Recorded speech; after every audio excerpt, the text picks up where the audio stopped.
এক ফকির দিল্লি ঘুরতেছে, একজন বলছে, ভাই তোমারে তো খয়রাত করে দেখতেছি আমি সেই ছোটবেলা থেকে, খালি তুমি খয়রাত করো।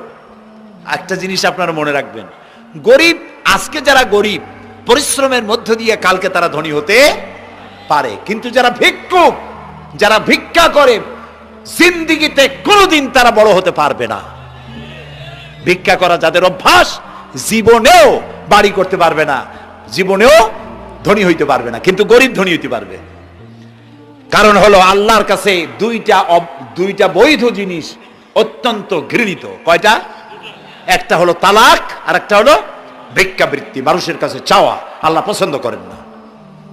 তো ভিক্ষুক ঘুরতেছে, একটা লোক বলল, মিয়া তোমার তো সারা জীবনই খয়রাত করতে দেখি। খয়রাত করবো না, করবো কি? যার কাছে যাই সে দেয় 4 আনা 2 আনা 1 টাকা, এর বেশি তো দেয় না, তে দিয়ে আমি কেমনে বড় লোক হবো? কয় যে তুমি বাদশারে চোখে দেখো না, বাদশারে চোখে দেখো না,